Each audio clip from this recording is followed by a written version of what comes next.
सात संगत जी, प्यार से कहना धन निरंकार जी। सात संगत जी, दासी आज आपके सामने एक ऐसी विचार रखेगी कि जिसमें प्यारी सात संगत जी हमें अपने कर्मों का फल क्या सात संगत जी बच्चों को भोगना पड़ता है। यदि हम अपने कर्म गलत बना लेते हैं तो बच्चों को भी उसकी सजा भोगनी पड़ती है। सात संगत जी, इसी तरह प्यारी सात संगत जी, एक समय की बात है कि गुरु नानक देव जी और भाई मर्दाना जी शहर में प्यारी सात संगत जी घूम रहे थे। घूमते घूमते प्यारी सात संगत जी वो शहर के बाहर किसी नगर में उन्होंने अपना डेरा डाल लिया। सात संगत जी जहां उन्होंने डेरा लगाया पास में ही एक नगर था। वहां नगर का एक राजा था। सात संगत जी वो बहुत ही पापी प्यारी सात संगत जी हर किसी अपनी प्रजा से धन लूटकर इकट्ठा करता।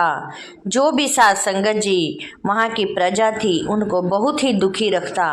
सात संगत जी, दुख का कहीं ना कहीं तो हमें फल भोगना ही पड़ता है। यदि हम किसी को दुख देते हैं तो हमें बदले में उसके बदले जरूर हमें भोगना पड़ता है। इसी तरह प्यारी सात संगत जी वो राजा भी अपनी प्रजा को बहुत ज्यादा तंग किया करता था। जो भी उनके पास धन दौलत होती थी लूट पाट के अपने पास जमा कर लेता था। ऐसे ही सात संगत जी वो एक वहां का राजा बना हुआ था। तभी प्यारी सात संगत जी अचानक से ही एक दिन उसका बेटा जवान वो अचानक से ही बीमार हो गया। सात संगत जी बीमार ऐसा हुआ कि जगह जगह उन्होंने डॉक्टर को दिखाया, जगह जगह उन्होंने हकीम को दिखाया। प्यारी सात संगत जी जो भी पूछा देने वाले होते हैं उनके पास ले गए, लेकिन सात संगत जी वो बेटा उनका बिल्कुल ठीक नहीं हो रहा था, बल्कि और भी ज्यादा होता चला गया। सात संगत जी राजा अत्यंत दुखी हो गया। उसको लगा कि मैं तो यहाँ का राजा हूँ, तब भी मैं अपने संतान के लिए परेशान हूँ, तो मेरा राजा होने का कोई वो नहीं है। मेरे पास दुख की क्यों घड़ी आ गई। सात संगत जी, लेकिन दुख भले ही कोई भी हो प्यारी सात संगत जी, दुख सुख तो चलते रहते हैं ऐसे ही। लेकिन प्यारी सात संगत जी राजा ने तो कर्म ही कुछ ऐसे बना रखे थे, तो प्यारी सात संगत जी वो बच्चों को भोगना पड़ता है। सात संगत जी ऐसे ही फिर वो ज्यादा बीमार रहने लगा। सात संगत जी एक बार किसी ने उसको कहा कि तुम जितने भी यहाँ के साधु संत हैं उनको तुम इकट्ठा करो कि उनसे दुआ लो, तब शायद तुम्हारा बेटा ठीक हो जाएगा। सात संगत जी उसने अपने सिपाहियों को भेजा और सारे नगर में ही प्यारी सात संगत जी अनाउंस कराया कि जितने भी यहाँ पे साधु संत महात्मा जो भी हैं सारे राजा के दरबार में पहुँच जाएं, राजा को उनसे बात करनी है। सात संगत जी राजा के हुक्म के हिसाब से सात संगत जी सारे ही वहां पर पहुंच गए।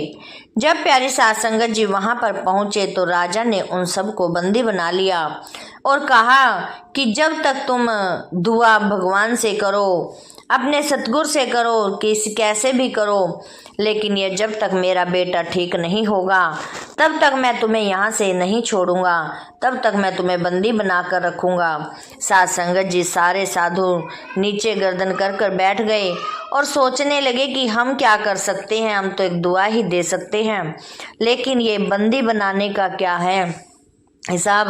लेकिन सात संगत जी सारे ही राजा की आदत को भी जानते थे, क्योंकि प्यारी सात संगत जी वो शुरू से ही पूरी प्रजा को अपने दुखदायी बनाया हुआ था, दुख देता था। तो सात संगत जी साधु बेचारे बैठ गए। इतने में प्यारी सात संगत जी गुरु नानक देव जी वहां से गुजर रहे थे।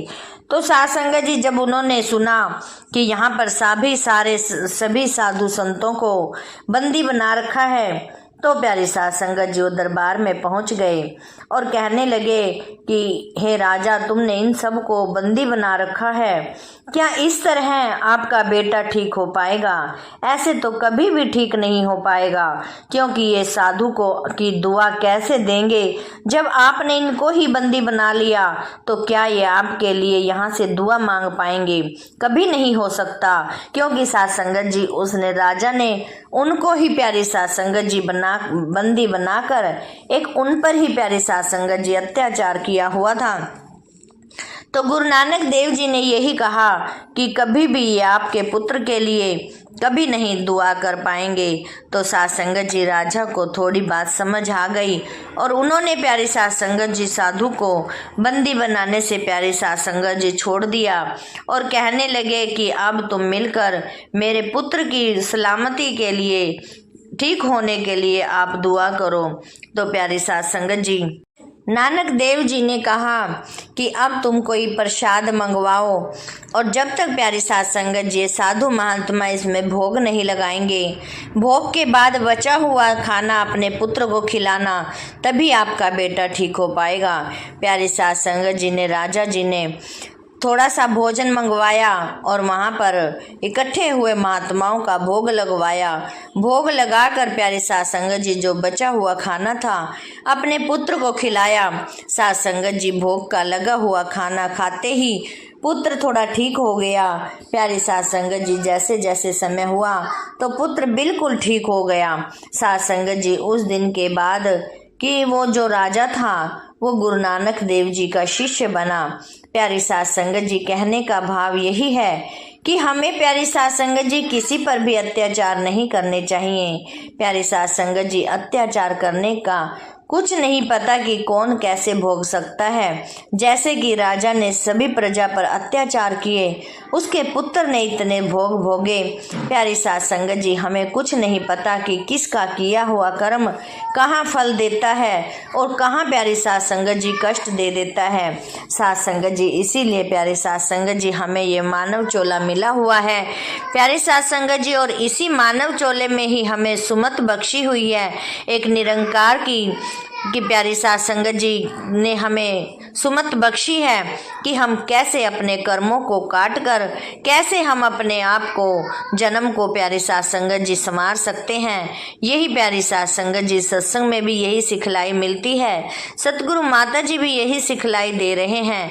तभी प्यारी साध संगत जी हम सुकून भरी जिंदगी अपनी व्यतीत कर सकते हैं।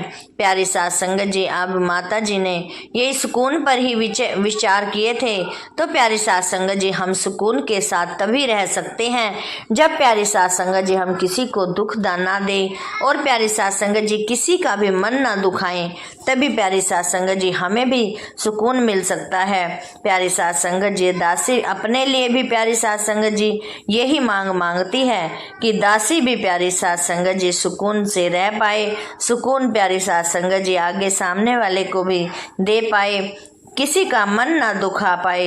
यही प्यारी साध संगत जी दासी की भी यही अरदास है, मांग है। प्यारी साध संगत जी एक सत्संग माँ एक माँ होती है और प्यारी साध संगत जी सत्संग माँ से जो भी मांगा जाए वो पूर्ण मिल जाता है। इसीलिए प्यारी साध संगत जी दासी भी आप जी से मांगती है कि दासी को भी सुमत बख्शना, प्यार बख्शना। प्यारी साध संगत जी दासी आप जी के साथ जुड़ी रहे और आप जी का आशीर्वाद लेती रहे। साध संगत जी दासी के इस चैनल को भी जरूर सब्सक्राइब कर देना ताकि प्यारी साध संगत जी दासी आप जी के साथ जुड़ी रहे और आपका आशीर्वाद लेती रहे। साध संगत जी प्यार से कहना, धन्य निरंकार जी।